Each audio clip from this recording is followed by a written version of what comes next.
Bismillahirrahmanirrahim. Assalamualaikum warahmatullahi wabarakatuh.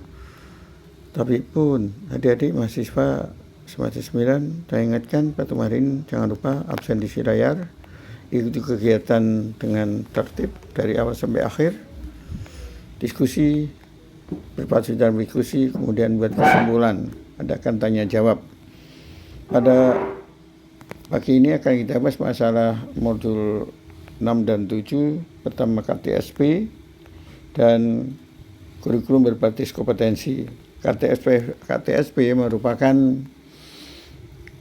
operasional yang disusun oleh sekolah atau satuan pendidikan. KTSP kurikulum yang berbasis kompetensi yang disusun dan dilaksanakan oleh sekolah sesuai dengan kebutuhan potensi yang ada untuk memenuhi kebutuhan dan perkembangan siswa. Apa landasan daripada pengembangan KTSP itu? Pertama adalah PP nomor 19 tahun 2005 tentang Standar Nasional Pendidikan dan juga Ditjen dari Pendidikan Tinggi tahun 2006. Landasan dan prinsip pengembangan KTSP itu, prinsip pengembangannya adalah harus relevan, fleksibilitas, kemudian kontinuitas, praktis, dan efektivitas. Nah, selanjutnya bagaimana proses pengembangan KTSP itu? Dasar pengembangan KTSP itu adalah Undang-Undang nomor RI nomor 20 tahun 2003, PP nomor 19 tahun 2005, Kemendiknas 22 tahun 2006 dan Kemendiknas nomor 23 tahun 2004. Bagaimana proses pengembangan KTSP? Prosedur pengembangannya perlu diadakan analisis konteks, kemudian menelaah SKR dan standar isi, kemudian mengembangkan kompetensi mulok dan muatan lokal sesuai dengan daerah masing-masing, kemudian memilih dan mengembangkan pengalaman belajar dan materi. Yang kelima, menetapkan pendekatan dan prosedur asesmen. Apa yang ada dalam dokumen KTSP? Ada tiga komponen. Yang pertama, landasan dalam pengembangan kurikulum, kemudian kerangka dasar, dan struktur kurikulum yang berikutnya adalah silabus. Karakteristik kurikulum berbasis kompetensi ini yang ada pada modul 7. Kita akan bahas kaitannya dengan pengembangan silabus, yaitu mencakup mengkaji SK dan KD, standar kompetensi dan kompetensi dasar, mengidentifikasi dari materi pokok. 3. Mengembangkan kegiatan pembelajaran. Kemudian mengembangkan 4. Merumuskan indikator pencapaian kompetensi. Yang kelima adalah menentukan jenis daripada penilaian. Yang keenam adalah menentukan alokasi waktu, berapa waktunya dibutuhkan, dan terakhir adalah menentukan sumber belajarnya.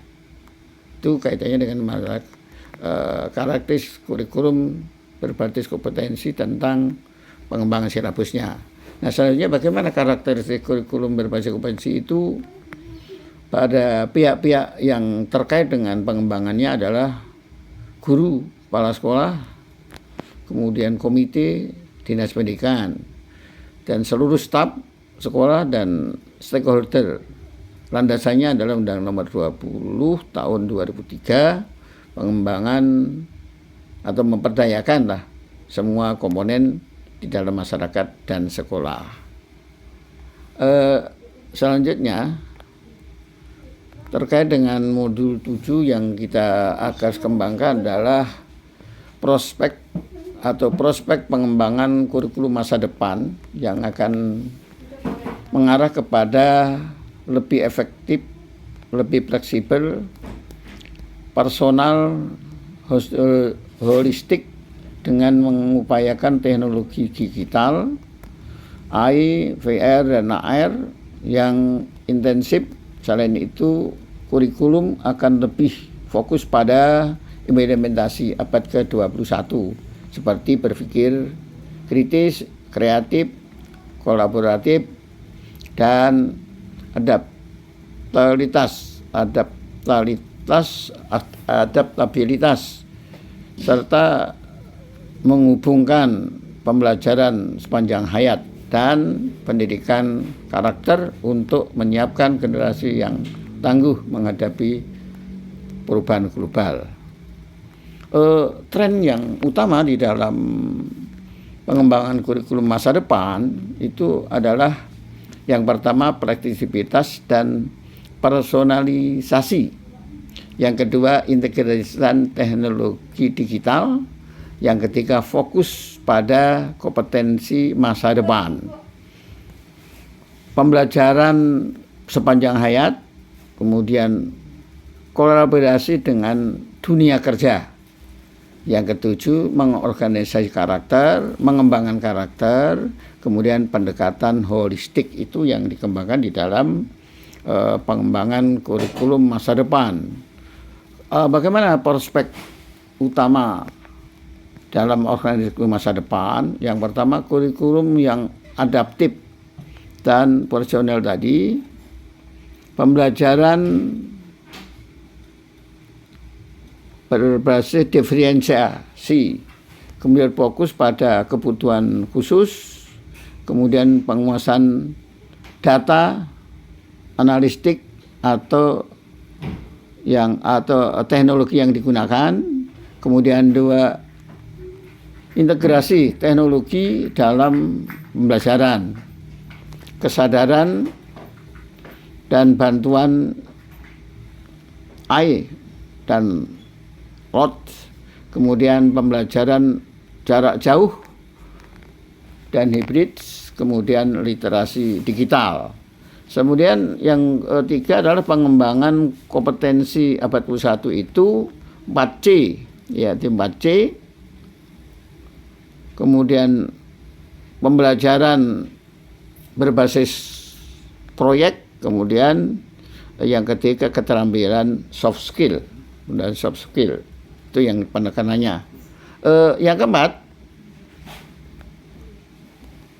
Yang keempat adalah kurikulum berbasis kompetensi yang relevan.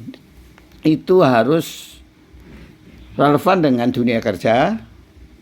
Kemudian fokus pada permasalahan, fleksibel, kemudian desentralisasi kurikulum, otonomi daerah dan sekolah, dan peranan guru di dalam pengembangan kurikulum. Ini penekanannya. Kolaborasi dunia kerja. Adapun tantangan yang kita hadapi dalam pengembangan kurikulum masa depan itu adalah pertama kesenjangan dan akses teknologi, kemudian kesiapan daripada guru, kemudian bagaimana evaluasi yang berkelanjutan dilakukan dan perubahan kebijakan yang tepat. Nah, itu yang tepat dan cepat, itu yang diperlukan dalam rangka pengembangan daripada kurikulum berbasis kompetensi maupun KTSP yang dilakukan di dunia pendidikan di Indonesia. Demikian adik sekalian kajian kita pada pagi hari ini atau materi pada hari ini. Mudah-mudahan manfaat bagi kita. Selamat berdiskusi, mudah-mudahan sukses. Terima kasih. Assalamualaikum warahmatullahi wabarakatuh.